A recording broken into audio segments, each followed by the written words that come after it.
I'm gonna need you to stop thinking that you're gonna become like a meme or something with that cup. I know that's your move. You gotta get a nice freeze, a nice frame, and then one day you're a I'm meme with that cup. not. I just love my Dr. Fauci, and he's gone missing, and I want to keep his As memory alive. as he should be, because he don't really know as much as we thought he knew. No, you know what? He knows. He knows. You know what? Don't even start. Don't. I was in a good mood. Brittany, yeah, Don't even. because we're here. We're here. I don't even like. I know Jason just like, let me just start the tape rolling because he'll probably be like, I think they're here, because he just moves himself and then he just kind of like, I think they're here. So we are here. Yes, we are. We are. Um, I'm trying to be in a good mood. Yeah, well, actually, I'm in a. It's been a week, Brittany. I've talked to you like off and on, but these last 72 hours, for your boy DJ Ekin, let me just tell you, it's been something. It's been. You've been seeing. I've been wanting to see everything. There's a lot going on, a lot of layers, a lot of stuff. Yeah, I'm ready. Well, first of all, let's welcome everybody to another episode of the DJ Ekin podcast. And of course, I don't move in this podcast space without the lovely Miss Brittany Gonzalez. And first off, before I even get into this story that I feel like with all that's going on this week, Brittany, that it's only right that I peel back the layers of how I got here. You know what I'm saying? Because that to me is important, because just to put into context, how we got here. But I would like to know like how you're doing. How are you? Honestly, I haven't been good. It's been a lot of sadness in this freaking world. Okay, there's been a lot of injustice, and it's been on Twitter. It's been really bad. Okay, I need to stay off of it for a little bit because it's just making me angry.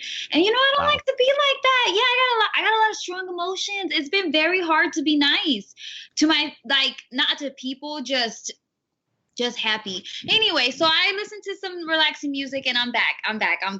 And you got your Dr. Fauci cup. I got my doctor with me. That's comforting. So I do feel better. Just out of curiosity, this is totally just, is Dr. Fauci the kind of like older guy that could ask you on a date and you might consider going?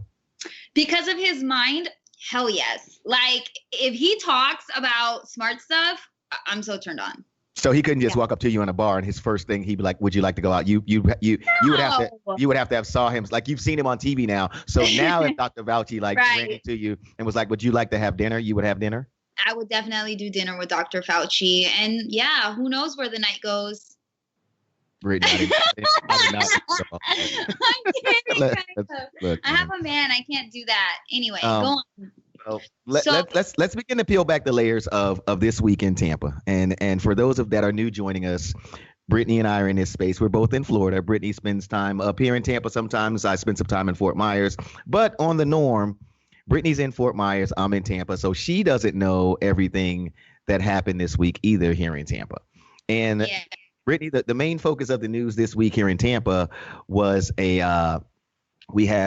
I would say probably, and I'm like I said, I'm not in the business of cancel culture. I'm not in the business of not giving you your props when you got them. So I would say in the upper echelon of service industry groups, Nocturnal was one of those groups. Nocturnal Hospitality Hospitality Group. I think that's what they're called, and they're ran by two guys at the top. One of the guys' name is Franco, and the other name is Dave Anderson. I think Dave's last name is, and they're, from what I know, and like I said again, now they're owners.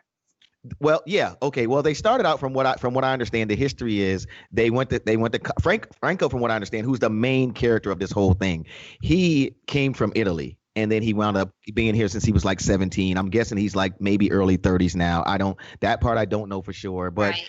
He did start out in the promotional stuff. From what I understand, he went to the University of Tampa, and yes, they own a nightclub, which is probably, I would also say, top 3 clubs in the city right now. It's called Franklin Manor. Mm-hmm. And they also have their hands in a couple of other things, like a restaurant that they are partnered with a celebrity chef who, of course, his name escapes me right now. The restaurant's called Asteria. And that's a nice Italian restaurant, which happens to be across from the Franklin Manor thing. And then recently they opened up another restaurant, which is in that same area of downtown, but, maybe down the street like a mile, called Mall e Abulo, something like that. But it's a sushi type, Mexican type, whatever, a Mexican type restaurant, from what I understand. But for lack of a better term, he's got his hands in a few things, and they were about to open, from what I understand, another restaurant. Right. Now, okay. That's where the story is. Now, before all of that, let me back up because him and I took a turn this week, but I want to give people some history because part of the things that have been that people have been asking me, and I told them I would wait to tell the story because I wanted to tell it to you and to everybody who rocks with us on this podcast. Franco, I don't have any beef with Franco. You know what I'm saying? Like I never had any beef, and my dealings have been this. My guy DJ Deacon has been a DJ there, was a DJ there for a long time. He's probably one of the first DJs that when they got the club, he was one of the guys there. So Deacon would call me periodically to fill in for him on Saturday night. I would go fill in. It was a pretty cool club. It was one of the cool. It was set up nice. The atmosphere was cool, indoor outdoor type spot. I never not got paid on time, and Deacon, I would just fill in for Deacon from time to time. That was pretty much the extent of my dealings with him. I would see Franco in the room or whatever, he'd speak or whatever, but never no real talk. I think the partner Dave, I would talk to more because Dave would make sure that by me being like a guest DJ, anything I needed was okay. Tell me where my tab was, make sure I was hooked up right, everything was straight, and boom, we go. No, there's no more to the story there. Then I want to say it was last year or maybe a year and a half. I don't know. Give it a year. They decide to do a little revamping and they start a new Saturday night that's going to have my guy, also one of my brothers here. His name's DJ Koo. Koo and I have done various things together. Most notably, we were like the Saturday night party at Drink. You know what I'm saying? Like Koo's like my guy, like my guy. And it was me. It was the feature of the night was me, him, and Joey Franchise, with them two DJing and me hosting the party. Now, again, the nights were fine. I think I should note in this deal, because I was telling Koo that like I'm not sure what I'm going to be doing soon because I could always pick up a Saturday night. I had just been off for a minute, so I was like, cool, I like being off. I'll do this. Yeah. The budget was lower than my normal price for hosting anything, but I told Koo on the strength of you, I'm in. So the party started, and I would see Franco more in those nights because we started to get the Saturday night really kind of popping. You know what I'm saying? And then I got the microphone. I'm the center with Koo and Joey. We rocking. You know, we're in the middle of it. It's a party. Now, this is where probably my biggest of dealings with Franco has ever come. There comes a Saturday that I'm in talks with Bud Light about starting to do some endorsement stuff with them, and I'm starting to jump around in my mind that I'm about to probably make a move. The discounted rate is cool, but I'm probably about to make a move. So, my guy Oyton, who works for Pepin Distribution up here, which handles the Bud Light stuff up here, they're about to start this campaign called Rock, Paper, Scissors. And pretty much it's a bar-to-bar campaign where it's pretty much just rock, paper, scissors. And they're talking to me about being a host. And you're playing ultimately where the winner's going to wind up going to Fort Lauderdale and could wind up on this whole other thing. But it was a big deal. That's cute. Right. Yeah, I like that. Cool. Right. So we planned this meeting and Oyton also is very good friends with Franco. So it's a whole mix of things here. We planned this meeting to meet during the day on a Saturday at Franklin Manor. So the meeting is supposed to start at 2:00. The meeting starts at 2:00, but of course, you know how these meetings can go. 1 shot, 2 shot, 3 shots, 4. Yeah. There's other drinks, right? Then I wind up, Brittany, on a complete pub crawl, hosting a pub crawl. This is how the day winds up. Great day, though. Great day. Yeah. I got it on video. It's been on my Instagram. Great day with the Pepin dudes and Bud Light, right? Now, this is where it turns. I go, Oyton, man, I got to work tonight. I'm out. I get in an Uber. I go home. Right. I set my clock for what I thought was PM, but I set it for AM. Yeah. Yeah. When I wake up again, the club is closed. It's the next day. It's the next day. Right. It's like 4 in the morning. Now, that right there sparks probably my first real dealings with Franco, because I've only really dealt with Koo of making the deal and this sort of thing. So Koo texts me, like I said, I wake up at like 4 in the morning. I'm like, oh, damn, I done missed one. Now, if you know me though, hold on, you have frozen. I don't know where you went. But can you hear me still? Now I can hear you. Yeah, there we go. You're back. Okay, there you go. Okay, now if you know me and you do, and you know my rep, I don't miss work. I just don't. Literally, that is the unicorn. Right. That's your one. That's it. There were a couple of strange things about the whole thing. For one, Koo was out of town. I didn't get a text from Joey Franchise to see if I was alive. Whatever. I I'm not his responsibility. So he did the night, whatever. I did. That's neither here nor there. Though I Right, mean, I'll throw that in there. Right. But go on. I didn't get a text or call from anybody else. But anyway, like, but it's still, it's my fault or whatever. So at like 4 a.m, like, Koo does text me, but he's like, yo, you good? I'm like, bro, I miss work. And he's like, yeah, I know, man. He's like, Franco's pissed. Now we're texting back and forth. So Koo he sends me a screenshot of what Franco says. And what Franco basically says is, man, Ekin missed work tonight. Got too lit today. Not cool. And then he says basically, we'll just start to do the night with you and franchise. Like basically, like he doesn't want me in the night anymore. My only beef with that was this. Franco, and I told Koo this in the very next text. They had paid me late on 3 separate occasions. And there was none of that energy. Right. There was none of that. Oh man, this sucks. And that, if you know me, I'm not that DJ. Like I'm the DJ that be like, hey bro, let's keep the same energy both ways because I do business. If I mess up, I'm not asking for your money. But when you mess up, keep that same energy. Exactly. And that was when I realized that that's how the energy moves. You understand what I'm saying? Like I said, not once, not twice, but on 3 separate occasions, I had been paid late from Franklin Manor. And you were cool with it for the most part. Because I didn't necessarily need the money. It was a discounted rate, first of all. And it wasn't like it was no money it paid an electric bill, maybe. It wasn't like it was no money. I was like, oh my God, if I don't get this money, my car is not getting it. It was nothing like that. Right. So since then, it's just been, if I go by there and see Koo, I've been in there to see Koo on a night he's working. If I was off, I've been there to hang out sometimes.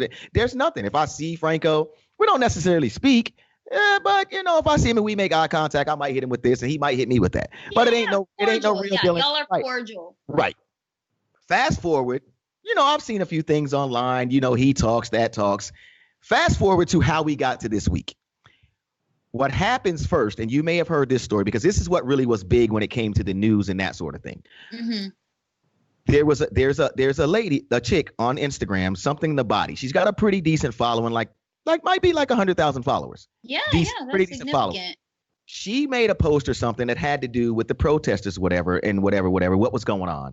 And he went on her post and said, I'd kill them all or shoot them all or something to that effect. Oh, wow. Okay. Right. Now, wow. When I saw that, I was like, damn, dude, and here's my logic on that. My logic on that is I watched a black man get killed on TV. I watched him get murdered by cops. And not once did I think to go on any of my platforms and say, kill every cop. Right. Nobody is saying that. Exactly. And because every cop's not bad, for one. And then two, it's just kind of irresponsible, in my opinion. So. Of course it is. Oh, my God. You're encouraging murder. Exactly. You're encouraging that violence. But go on. Exactly. Whoa. So that's how I first got involved. Because what I've decided, and I've talked to you about this, that no longer in 2020 with my voice am I going to see something that's blatantly wrong or disrespectful to people that look like me, and I'm gonna think that it's okay. I'm just not. I'm gonna speak up on it one way or the other. Whether if I see you, I'm gonna say something to you because I will. And again, it's gonna be respectful though. I'm not coming at you like, yo, you know what the it's not that. It's like, yo, man, like are you sure that you and in her post, she was like, I've given him a chance to retract this statement. I've given him a chance to explain what he's saying, that sort of thing. So she wasn't even about it. The girl herself was like. The one thing she did say that I distinctly remember was she was like, I'm tired of people coming on my platforms to think they can say anything that they want to, and it's okay, because it's not. You understand what I'm saying? So that's why she kind of put him, I guess if you could say, she put him on blast per se. Right. Okay. I took it from there and I was like, wow, like you guys been blowing this dude up like he's the, like does such great things for the city, but in this very city, he's talking about kill them all. And my thing about the protesters is this. I don't, for one, condone the looting and stuff that's going on. None of that. But I will say this. I think a lot of these people, they don't know what to do. They just want to do something. Yes. You understand what I'm saying? They just want to do something. So we owe this to them. Have some compassion and step back and go, look, how can I help them get what they have to say out without it getting worse, and let them know, dude, this window breaking, whoever is responsible for that ain't the cool part. The rock throwing, that ain't the cool part. If you want to protest, let's get your word out there. Let's get to a place where we can get some legislation happening. Let's get to a place where we can make some real change. Exactly. You understand what I'm saying? Yeah. And I just don't think that they all know how to get it out. And then you got all these things that are mixed in. You got the looting, got all these things. And so we kind of got a lot of confusion. But what I definitely don't think is right is to put out a message saying, let's shoot them all. Right. And that's where I jumped in. So basically I just took the screenshot and and again, full transparency, I'm gonna admit this. It wasn't really like I was giving a shot at him. It was kind of giving a shot, I think, at the people who were saying how great he was. Because my post was like, is this your king? Like the Black Panther thing. Is this your king? Is this the guy that you put on such pedestal? And he's talking about the very people in this city who probably support his business in one form or another. Absolutely. You know what I'm saying? Shoot them all, right? And I left it at that. Now, again, I promise full transparency, and I have only told this story to a couple of people because the next part is where it really, really, really, really took a turn. Oof. I think I let that message go. And maybe 10 or 15 minutes went by, right?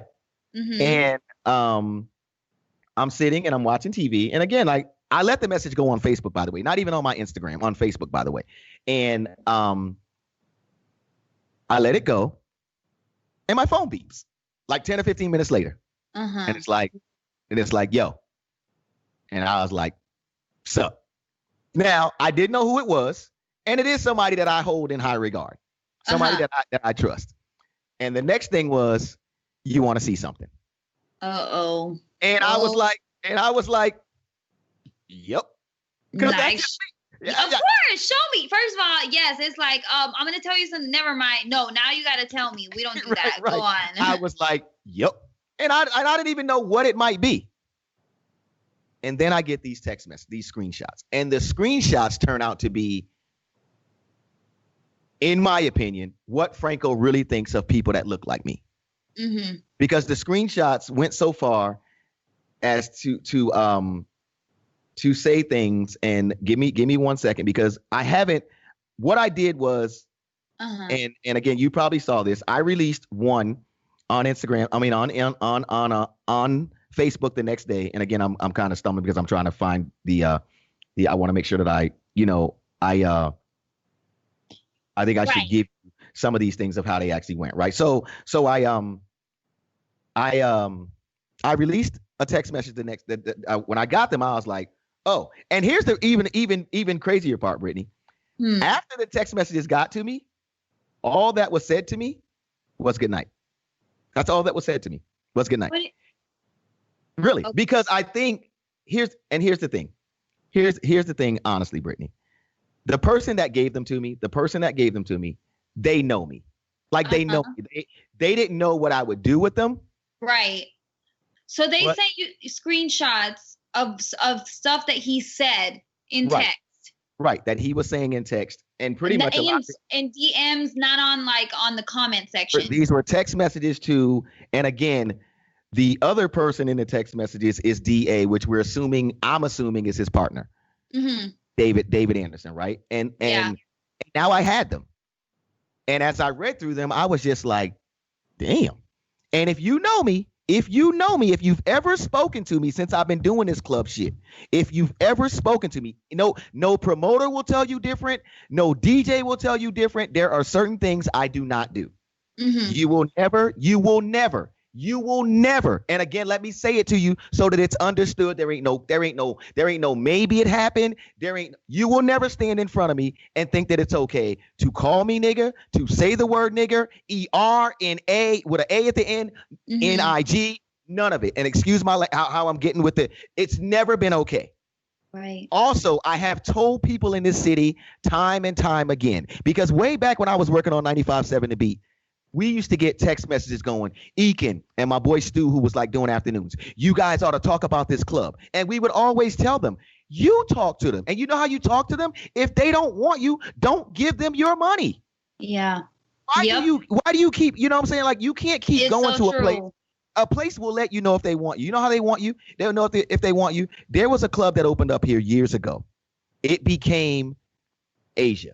When it first opened up, it was called Epic. And this is not something I'm telling you I hear. This is something I know. Right. They had a black guy working the line. He was my complexion. He would literally walk by darker complexion sisters and pick out lighter complexion women like yourself and bring them. And that is so real, Ekin. That's not just there. That is everywhere. That's a very real thing. Yes, go on. Right. Now, as we get into this, the peeling back the layers of this, if you know that is happening, why are you in that line? You understand what I'm saying? Why are you in that line? Get out of that line. You know, you hurt a lot of these businesses. You don't got to, if you just stop going and giving them money, they hurt. Yep. They are hurt. Period. Point blank. So I have never, that's been my stance on everything. People know me. If I get into stuff, I tell people this also. I want to be in the business of DJ Ekin. So if most places that I'm at, I am somewhere in the business. I am not normally just DJ get out. It's like, yo, I'm in a meeting with them. I understand where we're trying to go. Right. I'm in the marketing. Some kind of way I'm in that. You got your hands in it for sure. Right. You care about it. Yes. Exactly. And I fight for my culture. You understand what I'm saying? You have to. When you have these places, right? And again, when I got the messages and maybe I should stop here and just give you what I was reading. Yes. Let's hear the messages. Here's the one that I first released on Instagram. I mean on Facebook. This is him writing. And again, let me go back to the person that gave them to me. I hold them in super duper high regard. So I wasn't worried about whether they were real messages. Very authentic. You're not questioning it. I knew they were authentic. Now, this is the first one that I got. I personally, this is Franco talking. I personally don't like the faggot or no one from that group. But at same time token, I don't spit away any money. Except niggers. All those fuckboys thought were always too cool to even reply me and David when we were raising capital legit almost laughed in our face. So fuck them. But yeah, I'll take their money. Just not on the day where the mayor or Vinnick is coming. Disgusting. So basically what you're saying to me is you'll take my money. Yep. But on a day that the mayor might be coming because you want your club to look a certain way, you don't want too many of us in here. So, hey, not that many. Now, here was another one. I mean, right there, I'm already like, that's the worst thing you could ever say and think. And the fact that you think that, but go on, there's more. Great. Here was another one that I released on. And again, these are messages that I'm Brittany, I'm 98.6275 are legit. Anything could be off, but that's how legit that I am, that they're legit. You understand? Right. This one right here, he must have been getting a message from someone either that someone is dating or he's dating because it starts with babe and what this person saw outside. And it really got me because it's like, obviously, everyone that he talks to in his circle talks like this because the message that he's got at first is like, babe, I just saw a guy load a gun and put it in his pocket. He was parked in front of us and he asked if it was fun and what the cover was to get in to Franklin Manor. 2 black dudes who walked in. Woke up to that text from the girlfriend. I wasn't there. So I'm guessing somebody got a text from their girlfriend and they're letting him know. He goes, what the fuck, huh? Then the person writes back to him, get some niggas went in Franklin Manor with the loaded gun. He writes back, what the fuck? The person writes back, not sure what you can do, but a shooting at your bar would be the most catastrophic thing ever. Now he writes, because he shot somebody that screenshot. Now he actually writes, this is no bueno at all. We need those cops till 3, and I saw some niggas last night I didn't like. Tonight may need to get super more strict on dress code with niggas. So I'm reading these things, Brittany, and I'm just like, damn, like, I know the ratio at that club. We're at least 60-70% of the income of that club. And I ain't talking about small money. This is a bottle club. So we buying kitchens, we buying bottles, we doing all of that in this building. So what you're basically telling me is you're okay to let me walk by and take my money. You may even speak to me and say, hey man, thanks for being here. But in the very next thing, you're on your phone though, telling people, hey man, not too many niggas, not too many niggas. You know what I'm saying? Now. Oh my God, that literally, it makes me cringe. Go on, Ekin. Here's another one. And I didn't even let this one go because I told them that I had at least 5. Here's another one. Just need the fucking cops in front for fuck's sake. I know niggas are dumb, but when they see two officers in front, I mean fuck. Oh my God. Yeah, no, all his businesses need to be unsupported ASAP. Like I don't even care. Those things were said. I don't care what happened. I don't, like you said, the guy brought a gun. That's not okay. You don't bring a gun. You still don't say it like that. You just say, hey, this dude brought a gun. Make sure we're safe. That's what you do because it's a person. But no, you pointed it out. You use that N-word. You didn't use it and you didn't even use it in like when it is kind of when some people throw it around with their friends. Like, no, you meant that as like a racial slur. You meant to use that word. Go on. Let me give you one more, and then I'll move to how the next thing developed. We had everything happen tonight, LOL. From an Asian guy that looks like a kamikaze to a homeless guy out of his mind. By the way, only rock music for a couple of music. Too many niggas tonight. Now, let me be clear on something. Let me be clear on something, because when this thing started to go down, when it all started to like go crazy, one of the things that kept coming up, and I can't allow the narrative to get switched, is, man, they against hip hop music. They against this. Let me stop you right there. Like radio, like a club, to me, they're allowed to want any format of music they want. If they only want top 40 played, if they only want rock music played, I am not mad at no business for how they want it to be. Because I also know this, being a New Yorker, being a hip hop kid at heart, the energy of hip hop, sometimes it does bring even what I might think is the wrong crowd. And by the wrong crowd, I mean troublemakers. They not all black. They not all black either, but they trouble. You know what I'm saying? So let's be clear on that. I'm not against no club saying we don't want to play hip hop music. I don't give a damn. I just won't go there. If you don't want to play hip hop music and that's what I want to hear, I'm not going to your spot. I'm okay. If I can't twerk at your place, it's not for me. That's how I judge it. But go on. Boom. So in my mind, I'm fighting with, what do you do here? But it's eating at me that this is wrong. Like, this is extremely wrong. We are building this man's business every day. And again, I'm not saying that the man doesn't work hard, his team doesn't work hard. I'm not saying that deep down it's not a good business with good service. And because I know people who've gone there and had plenty of fun that look like me. Even I've been there and had fun. So I'm not going to say that it's never been fun, but there is something to me systematically wrong with you being allowed to just consistently eat and emulate the culture while also in the back room shitting on the culture. Yeah, I was gonna say hate it, and while hating the culture. Right. So then from there, Brittany, I decided I'm gonna talk about this, and I have to say this. Thank people like Jason that we work with at Radio Influence. Thank people like Miguel, who's gonna be our guest soon. Thank everybody who's been really super close to my life for, like, I could say the last 18 months. And I'm thanking you because you know the old me. The old me would have been wanting to be at his door like, yo, let me holler at you for a second, homie. Yo, you wrote this, but I said, no, that ain't the way to approach it, because you know what? I don't want the message to get lost in the chaos. No, you would have been arrested in the backseat of a car on the way. So there you go. And boom, your whole message is gone. Exactly. So what I did was I tried to articulate a message across to him that said, look, man, and I wanted to tag him to let him know that I was talking to him. And that's what I did.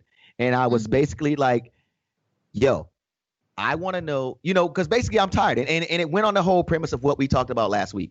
I'm tired of our culture being emulated, but you making me feel like I'm trash, but you walk away and emulate my whole culture. I'm tired of you, like, you taking the ideas that we come up with and you want to give me $200-$300, but you want to walk in the back room and make $20,000 off of the idea.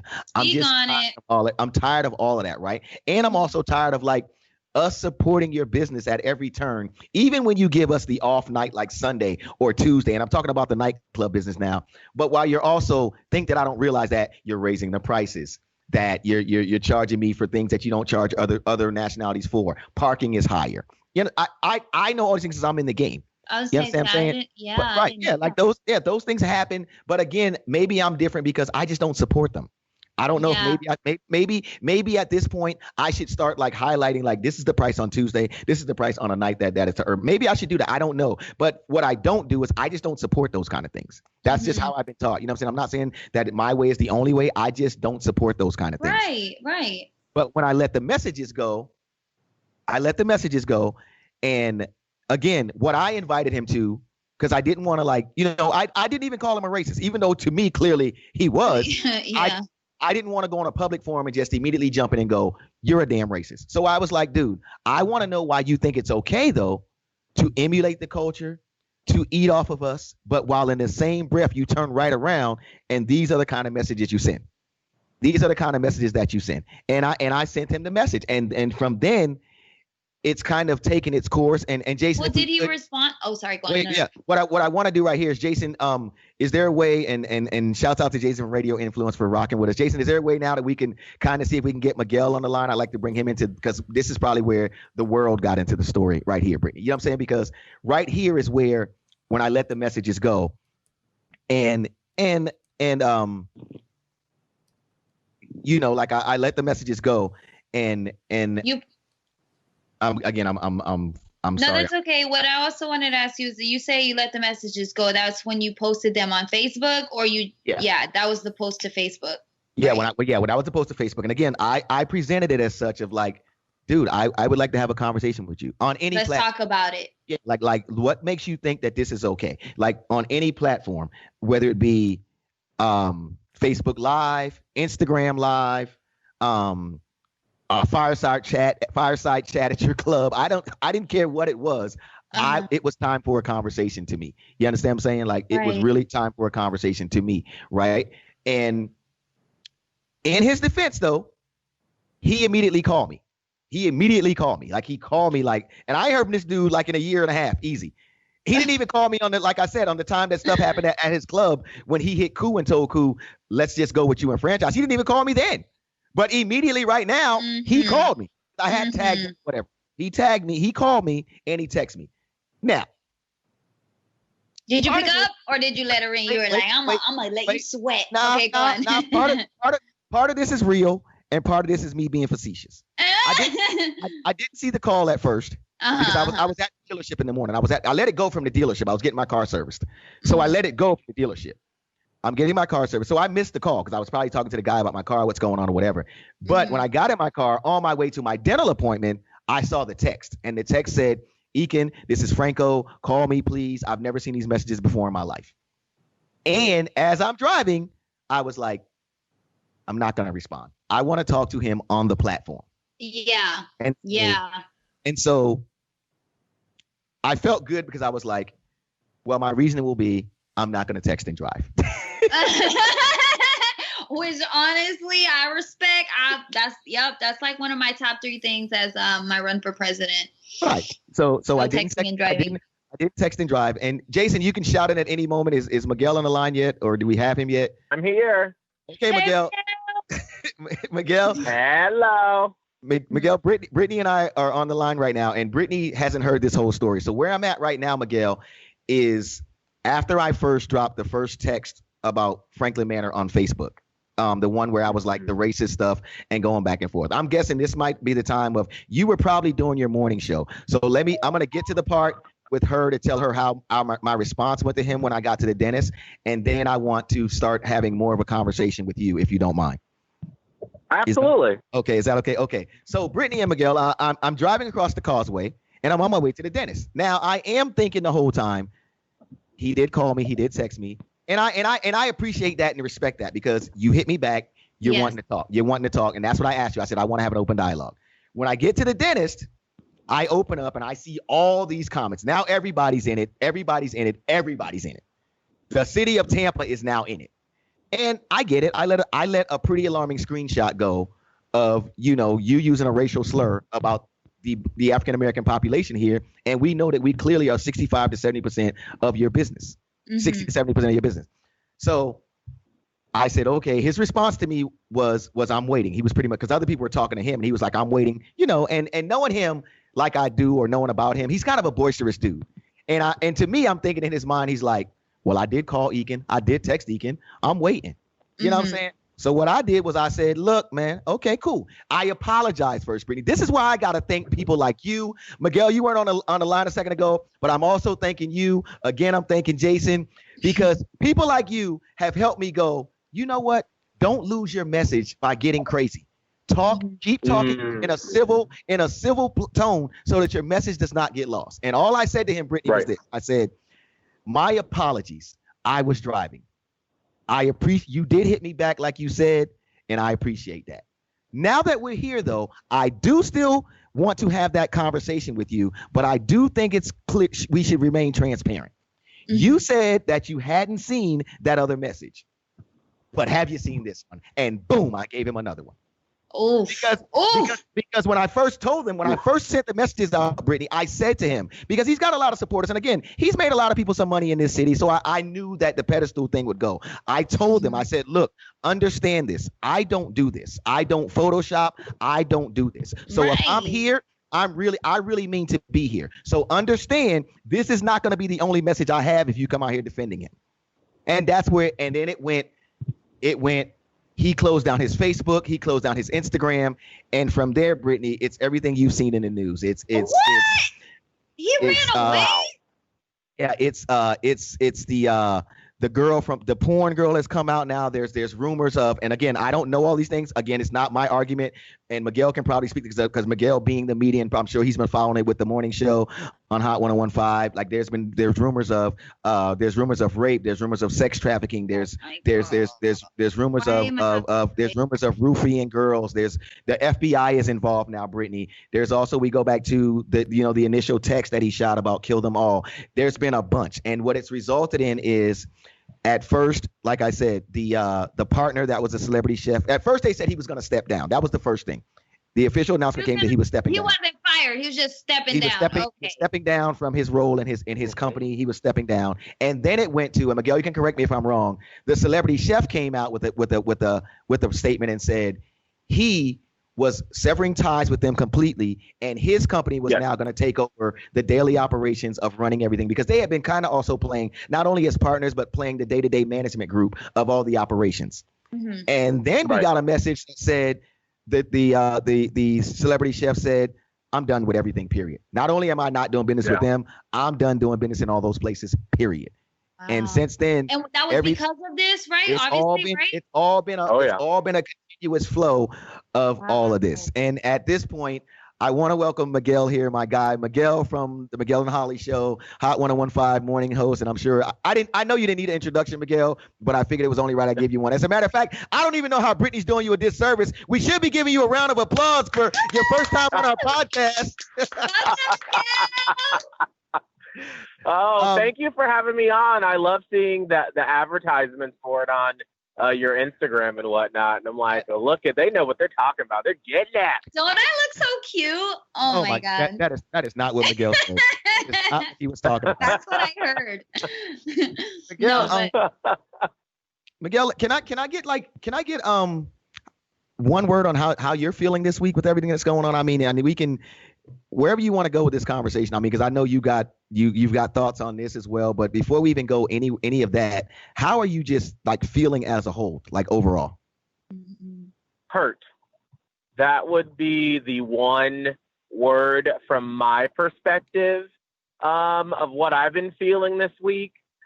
Because I mean, I literally, like you said, we were doing the show, and all of a sudden I looked down and I have like 30 Instagram messages, Facebook messages, text messages from friends. I mean, it was just, I was like, whoa. And I think the reason why the word I want to use is hurt is because the first messages that people were sending me was, oh my God, I can't believe you all work with someone like this. Oh my God, I can't believe y'all promoted someone like this. And I was like, whoa, hold on.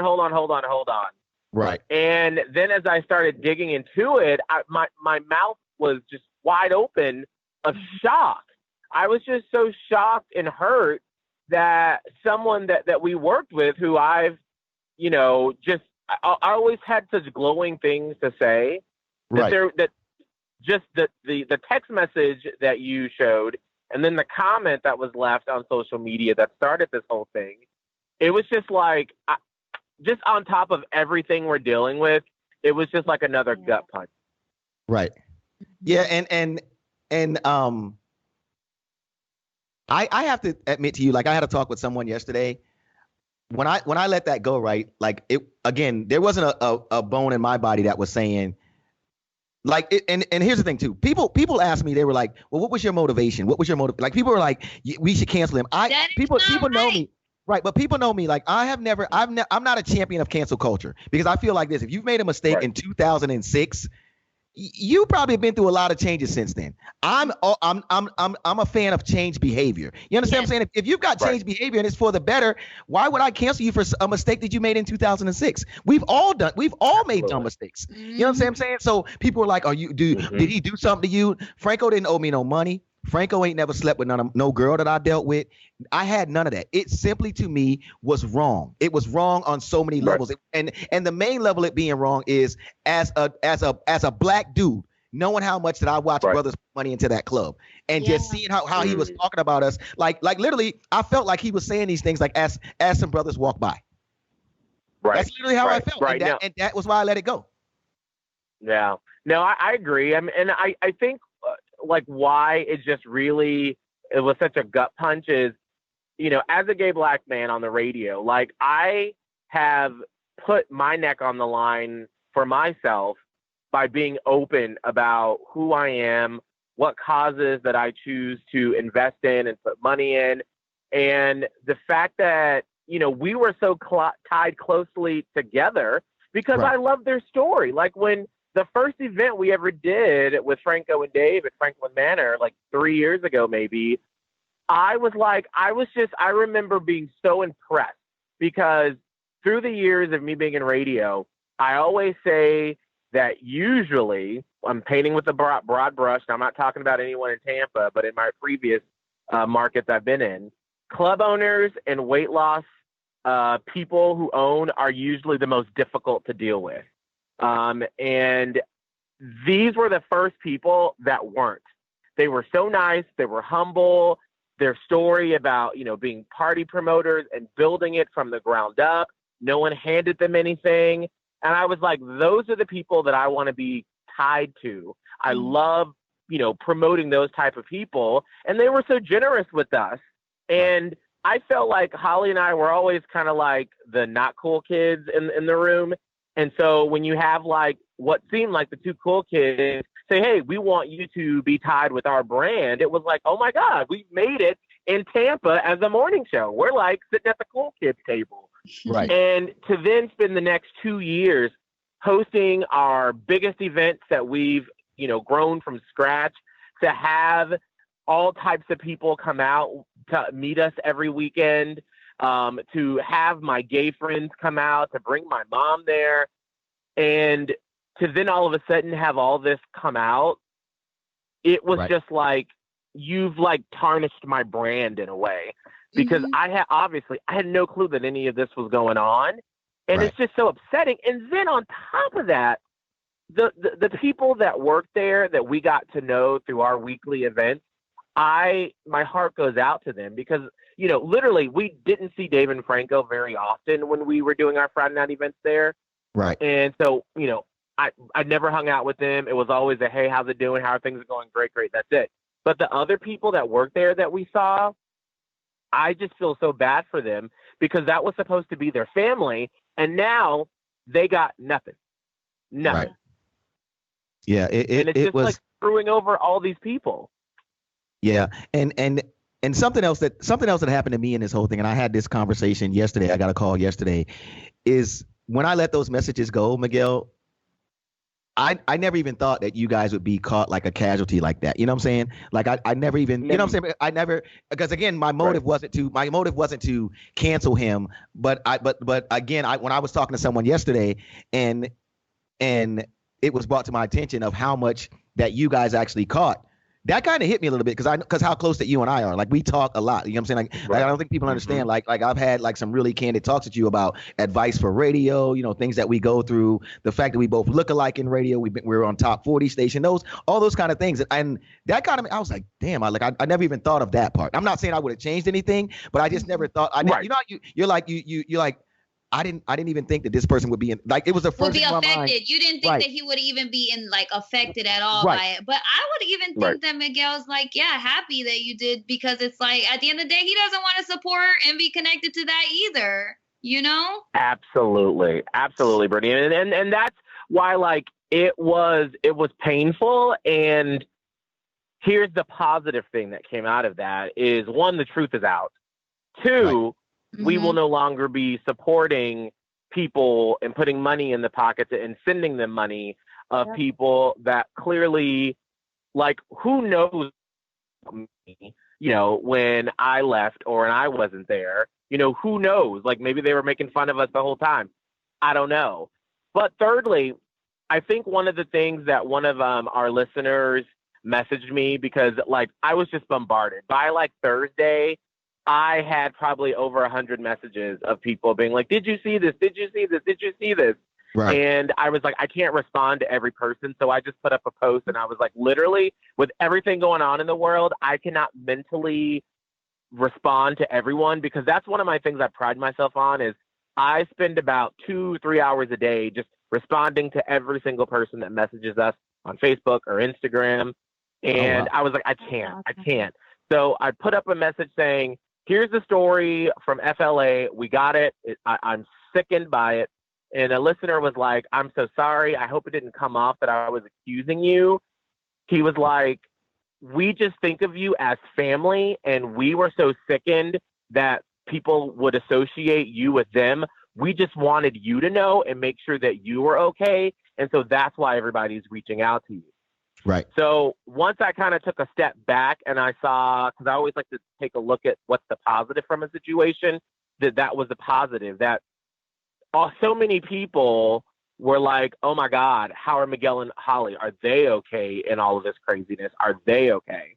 Right. And 2, 3, I think it also shows the power of radio. If I'm to put in a plug for what we do, is that we were able to promote them so well, and we tied ourselves so closely with them that was the first thing that people thought of, or some people thought of, when they saw that happen. Right. Right.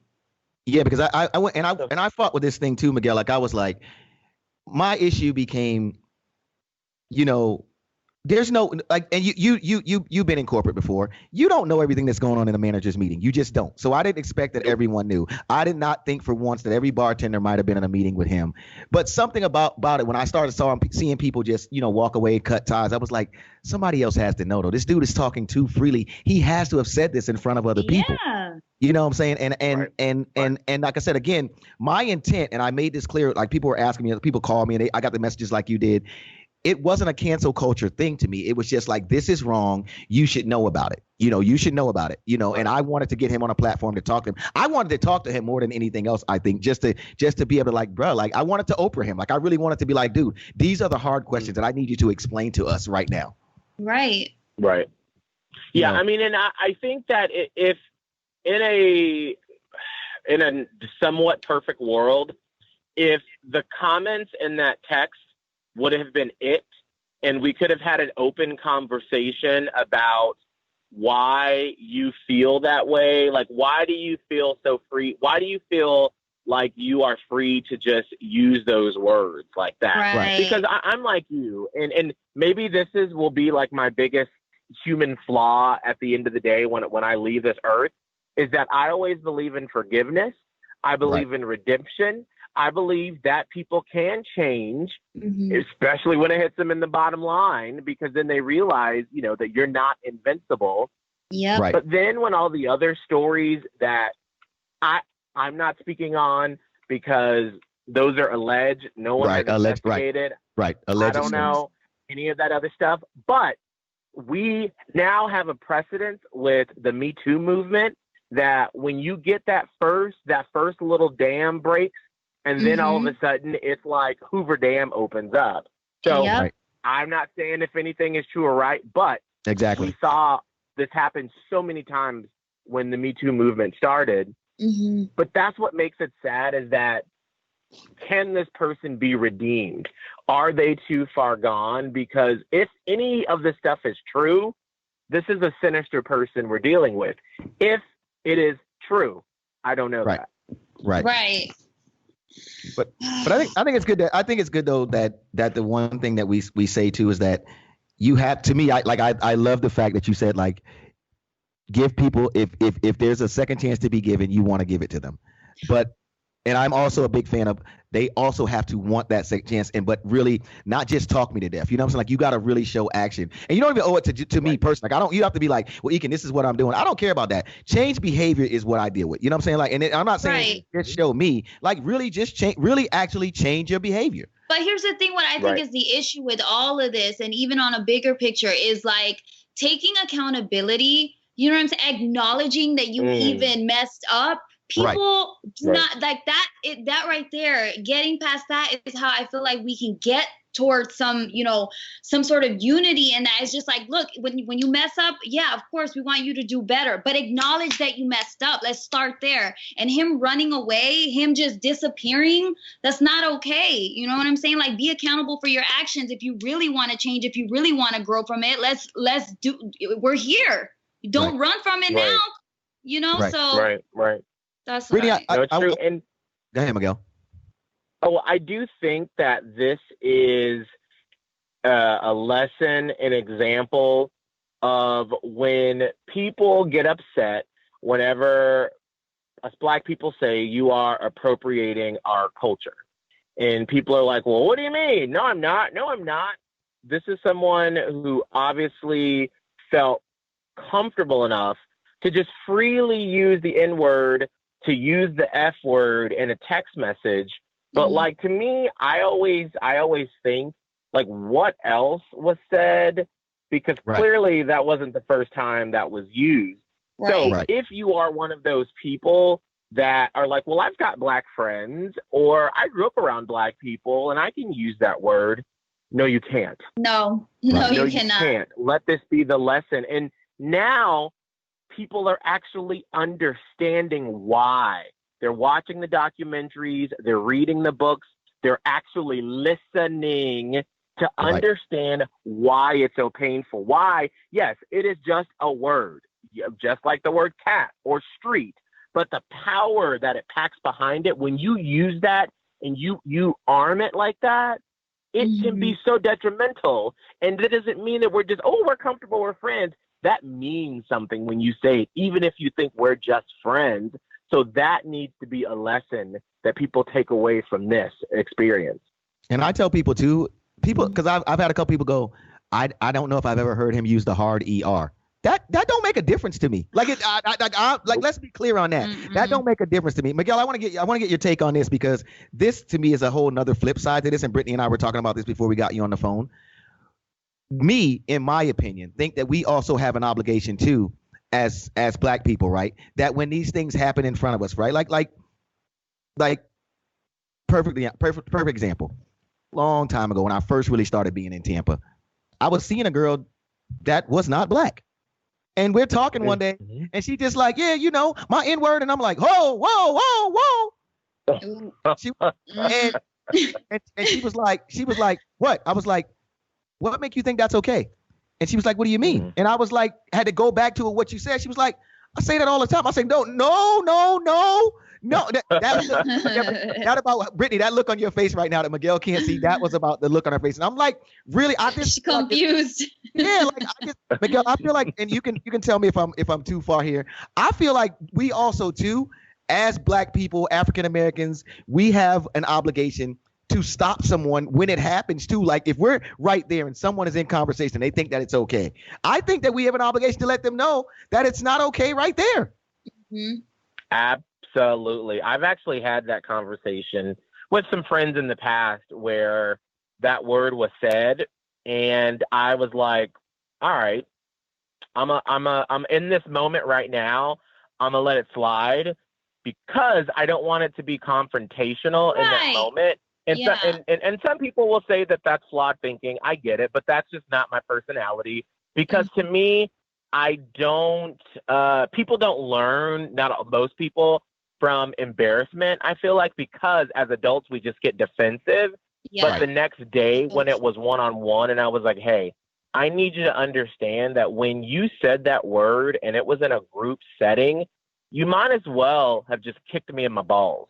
And you might as well just said, hey, all the success you've had in your life, it doesn't matter, because at the end of the day, you're an N-word. Like, that was just so undressing and so off-putting I Right. was not right for the rest of the night. So I need you to really understand why that word is inappropriate and why you should never say that. Because I don't want to just like slap you or just argue with you or be like, oh, don't do that. Although I would And then love we to all see laugh that on about it. camera. Yeah, like I want you to understand in your soul why that was so hurtful and why I may not be able to look at you the same way after that.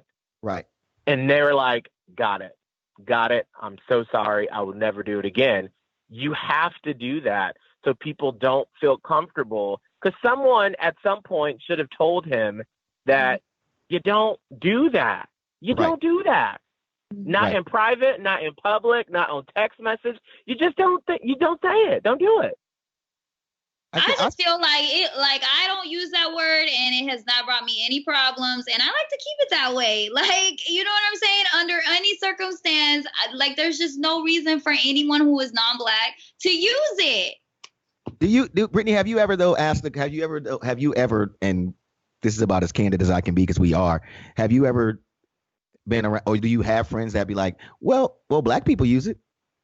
Have you ever had that conversation? Honestly, it's both. I've had Black people and non-Black people say like it's okay if we're friends, like in their circle, like it's okay, or if it's in a song. I've heard, you know, some Black people even say, yeah, it's fine, it's in the song. But to me, I'm just like, look, like I said, it doesn't bring me any goodness to say it.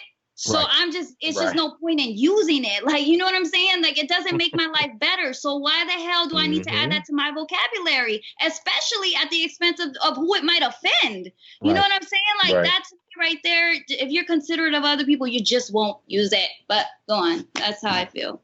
I am kind of thinking it's an age thing too, though, because what I will say is like when I'm around like a younger audience and those kids there, to me, and I don't know if even this is I say this, the kids are becoming so mixed up. You know what I'm saying? Like kids today, to me, it's like these kids really, if there was ever a time that the majority of the kids do not see color, I think today, this day and age is it. You understand what I'm saying? Like all the cultures seem to be mixed. When hip hop was first, all these kids in the suburbs, they couldn't get to hip hop. They couldn't get to the culture. They could hope to see a video. They could hope to watch Rap City, hope that MTV Raps played something. Now it's all day, every day. You understand what I'm saying? And even some of the most successful people in rap or this hip hop culture are not Black. You understand what I'm saying? So this younger culture is so mixed up in everything, and I think that's also it's an education too, because I think even educating some of the younger Black kids on like, yo, this is why this ain't cool, bro. Like this is why it's not cool. Because like I've met a lot of them in conversations, and like Miguel said, I try to be way more open to conversation as opposed to attacking. It's like, okay, I want to hear like why you would do it. You know what I'm saying? And a lot of them is like, to them it doesn't matter as much because they haven't gone through the history, or they haven't gotten the story from their grandparents about how we got here. You know what I'm saying? Or they, and maybe, when they get to those stories, they understand a little bit more. But a lot of times when I've been in these circles and this conversation comes up, part of it is that they don't know the exact history. You understand what I'm saying? Because they're getting their history from DMX a few years ago. You know what I'm saying? Like they're not old enough. I didn't want to use Luda because I feel Luda is much more of a cleaner character. I just figured DMX was you know what I'm saying? But I just feel like they're getting their education from that. And, the culture, like a lot of these kids I feel are being raised on hip hop and pop culture. They're not being raised like we sat down and talked to our grandparents. You know what I'm saying? A lot of them is like in the club and their grandma might be in the room with them. You know what I'm saying? That's gonna be for real. I don't want no parts of that. You know what I'm saying? So I don't know, man. Miguel, have you gone to any protest, or have you participated in any protests? I know you're like super, by the time you do morning shows and that sort of thing, I know you kind of know what's going on, but what are your thoughts? I guess I could say. I really was feeling so much guilt about it last weekend and at the beginning of the week because I really wanted to go. But there's this little thing called COVID-19 that we're still dealing with. I know. That is and so I was feeling really guilty because at the radio station, they're only, as of like this past week, they did the first phase, but for the past 3 months, it's only been on-air people in the studio.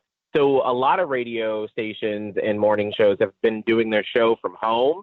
Thankfully, they sanitize it so much, and we have all these procedures in place that we've been able to go in studio and maintain the integrity of the show, thankfully.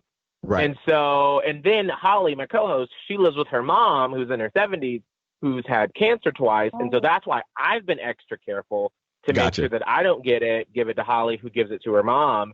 So I had to make the decision that, I don't want to, because I don't then want to get COVID and then bring it into the studio. And thankfully, I've seen a lot of memes and posts and articles about the different ways that you can help the cause. Right. Gotcha. And so I feel like mine is the more educational route. And so I can use my platform on the radio on a top 40 station with majority white listeners and talk about my experience. Like this past Monday, literally without asking any higher ups, we dropped every feature. We didn't do Hollywood, news, blown off. We did nothing. All we did was open up the phone lines and talk to people in Tampa Bay. That's it. I mean, we had people that called in and that was like, I love you, Miguel. I have black friends, but I really do think that all lives matter. Am I racist by saying I don't understand? And by taking those moments on the radio on a huge signal like 101.5 and saying, let me let you understand what it's like for me as a black man. Like, you hear me every day and we have fun and we talk about fun stuff. But do you know that when I get into my car that took me a long time to buy, that's expensive, when I go downtown to St. Pete and I park my car on Beach Drive to then rent one of those bikes, I know that look of the older white people sitting at a table looking at me thinking, did he fill that car? How did he get that car? I know that look. I'm from Atlanta, Georgia. I've been trained to know what that look is. And I smile. I make sure they see my key. They know that this is my car, that they don't need to call the police. Right. You never have to think about that. I think about it every single day. When I walk into the grocery store, I don't put my hands in my pocket. When I lived in an apartment complex where the parking garage was there, I always jingled my keys loudly. So if you saw a black man coming around, you wouldn't get scared, because it has happened. So these are things that we were able to talk about open and honestly. And we had so many listeners be like, oh my God, like, I didn't know that was your experience. I didn't know. Now I understand why Black Lives Matter. And so that's why for me, I was like, that's my role in the movement, is to be able to spread the word on a mass platform and to hopefully just plant seeds for people to understand and to teach them a little bit something about the Black experience. Yeah, it's really crazy. I tell people all the time, if they only knew some of the little things that we do in our mind, right, that they would be like, you really do that? Like I literally run through a checklist. Like if a cop gets behind me, there's literally a checklist I bet that almost every brother runs through to be like, okay, hands, where should my hands be when he walks up to the car? 10 and 2, do I put them out of the window? Do I already have the window rolled down? Where's my ID and stuff already, so it's already out? Do I do that? Do I tell him he can't search my car? Where is this gonna? You're running through all these things in your mind about where a traffic stop could go, and guess what you might have got pulled over for? Because you rolled through a stop sign. But we literally run through all of those things. We run through all of those things. And it may not be the same for every black person but I guarantee there's something that we're talking about a simple traffic stop. Like there was a guy literally not long ago, he rolled through a stop sign. His grandmother had to come outside because he was literally laying in the yard, hands in the air, 2 guns drawn on him. And his grandmother was like, please don't kill my grandson in Texas. And he was terrified. Exactly. Oh, yeah. I mean, in that, 3 or 4 years ago, I was driving to the Panhandle, to Panama City, and it was late at night. I was in my little Scion I had at the time, and I was speeding because it was like one of those 2-lane, like, woods on both sides, and I was like, I am not on a major highway. Like, I do not need to be here, and I was just trying to, like, boot scoot through there, and then I got pulled over. You would have thought that, like, there were 5, military people with bazookas at me, the way that I was shaking, I think the officer actually felt bad for me because all I could think of, I am in the Panhandle, Lower Alabama, basically. Oh. My cell phone doesn't work. It is dark at night. I don't know if this man doesn't like black people or not. I am scared for my life. And when I told my friends that, they were like, why were you so scared? Like, you just, I mean, what? You would just ask maybe to get a warning. And I was like, see, there's the difference. That's when we say privilege. You wouldn't even be scared at that moment. You'd just be mad that you're going to get a ticket and that you might get points on your insurance. I was afraid for my life. I was afraid that this man could shoot me. No one would ever know. And I would just be dead in my car right there in this, no-name highway in the Panhandle of Florida. That's the difference. Super, super difference. Miguel, yeah, like I'm glad you came. I'm glad you blessed us with your presence today. I really am. I told Brittany and I had a bet that you wouldn't show up because I was like, that's not. I have my money on you, Miguel. I was like, he's gonna be here. What you trying to say that I was like? My $5, I had it on you. hey, she hurried up and jumped in so I couldn't throw her under the bus to take your side because she's like, Miguel, I had my money on you. She wasn't gonna let me get that one off. Listen, now if you invite me to a party on a Friday night, there's about a 50-50 chance I won't show up because I will have fell asleep by accident. But I will answer my phone when you call. Well, no, I will say that you do respond and you do answer when I call you, man, and I appreciate that. Miguel, where can, of course, give them some info on the show and where they can find you on social media. Absolutely, you can listen to us Hot 101.5 Monday through Friday. We're on from 6 a.m. till noon. We have a podcast that we do daily now since the pandemic started. It's called Miguel and Holly Uncensored. You can find it on Apple Podcasts, Spotify, Google Play. Just make sure to rate and subscribe. And you can follow me on Instagram at Miguel Fuller. Oh, well, there you go, man. I appreciate you again, man. And hopefully next time we talk, it'll be like we'll have happier. I mean, this was an enlightening conversation as it always is with you. But hopefully, like next time we're talking about we're at a club with masks on 6 feet apart. Oh, really? Is that your plan, Brittany? Is that your plan, Brittany? Is that your plan? Oh my God! My dance moves on TikTok. Next time I'm coming on here, we're shooting rainbows and puppy dogs out. Oh wow! I appreciate you, man. Miguel Fuller, man. Thanks for hanging out with us, man. I appreciate it. Thank you. Thanks, guys. Thanks for having me on. See you later. Yes, sir. Brittany. It's been a day, man. Let me say this, because you've been talking. About this part. I did get a text. And I don't know why you're frozen for a second. Can you hear me? Are we connected still? Can you hear me? Okay, I do hear you now. Are you back? Okay, you're back now. You're back now. Okay, you're back now. So I did get a text from the former manager at Franklin Manor. He has decided not to join us today, which I respect. You know what I'm saying? Because again, where he came in at was back to that story of the Franklin Manor thing. He actually shot me a message on Facebook Messenger, and he was like, Ekin, everything that you're saying is exactly what it is, and that they would be in meetings, and Franco would be saying the things that I thought he was, that we had him saying. He would be saying those things in meetings or whatever. When he thought about coming on, and I get it, man. Like again. This show, Brittany, and we both talk about this. It's never to put anyone's safety in jeopardy. It's never to put anyone to feel like, they're in a position. He just was like, he wasn't sure. He was just like, dude,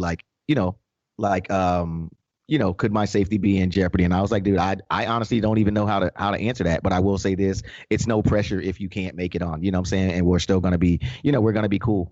I will say that, there is no pressure, but I do think that there needs to be acknowledgement, and you guys just face up to your own wrongdoings. That's my advice, is that, look, you made a mistake. There's proof of it. Let's make it right, and I just hope that he finds a way to do that and to really change that mentality that he obviously has had and still has. But Huh? Go ahead, finish. Go ahead. Just wanted to say, I'm just proud of you for talking about it and speaking up, dude, and for like, just talking about it. That's how we move forward. We can't pretend it doesn't exist. We can't pretend it's okay. We can't make excuses for people. We can't just look the other way. And that's what this is about right now. This whole movement is not looking away. It's here. Let's face it. Let's change it. And that's where I'm at. That's how I feel like this is the only way this can be remedied. And we just keep moving that way. So I'm proud of you, Ekin. You're helping with this wave of all of this, dude. And as a Black man, for you, I'm just like, I'm happy for the Black community that we're all banding together. Not only y'all are for yourselves, but a lot of us over here too are trying to like get in that huddle with you and like, yes, let's go, let's do this, let's get them some equality, let's get back to where it's not back, I'm sorry, but go to a place where we need to be, where we should have been. And that's it. Yeah, because I want some of these privileges, Brittany. That's all I'm saying. Did I lose you? Did you freeze again on me? I want some of these privileges. Can you see me? Okay. I see you now. You think there's ever going to be a way for me to get some of these privileges? The privileges that you get. I think that. Wait, what's the privileges that I get? Are you talking about like because of my skin color or what? I mean, like you get in clubs free before 11, ladies drink free before 12. I don't get none of those privileges. Well, may buy you some boobs, and maybe you will get in for free. Whoa, and whoa. What? Whoa, and whoa. I'm saying, being a female, you get in for free a lot of places, and you don't have to pay for your drinks or dinners. That might be the next that might be the next issue of equality that I start. No. Let's not focus on that. Let's not focus on that. That might be the next issue of equality. Hey, look, man. I want to address something else too. We've talked about this before, and before we go, I shouldn't have to say this, but I want to keep reiterating this message. When we say that Black lives matter, we're not saying that other lives matter.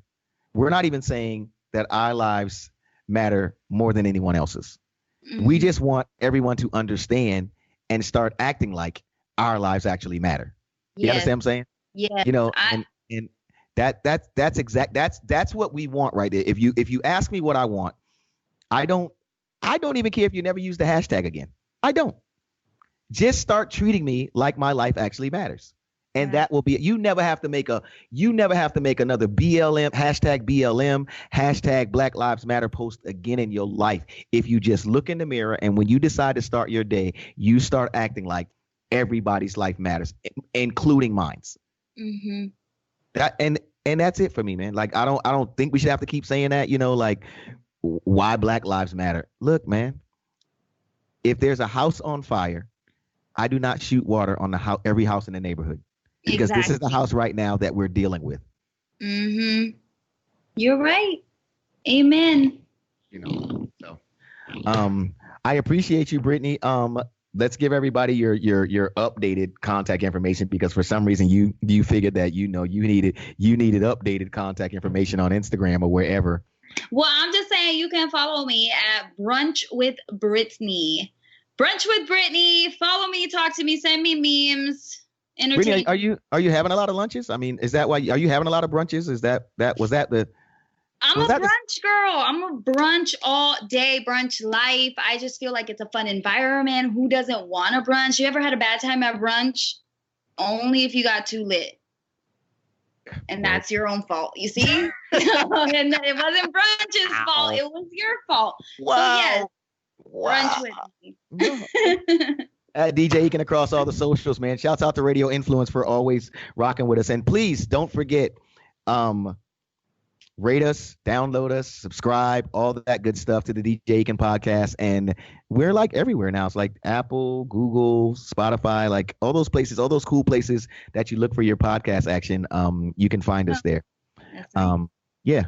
So Brittany, as always, I guess brunch soon. Maybe we should do a podcast like a brunch podcast one time. I'm down. Let's do it. I'll bring some mimosas. I got a new mimosa recipe I'll bring next time. What does that mimosa recipe have in it, Brittany? Tequila. Brittany, that doesn't even sound mimosa worthy. Aren't you messing up a mimosa if you add tequila? All I'm saying is it's a stronger mimosa. What are the basics? The basics of mimosa are what? Orange juice and champagne. And how does the tequila fit in? How much tequila? How does it work? You just whatever you feel like. I mean, don't So complicate it. So it's not like a shot of tequila. It's not a shot before. It's not like a shot. Pour it in there, whatever fits in the glass. Yeah. We're gonna end the show on that note, man. We will see you soon. The DJ Ekin podcast with Miss Brittany Gonzalez. All right. I am DJ Ekin. And Brittany, we're gone. Okay, bye.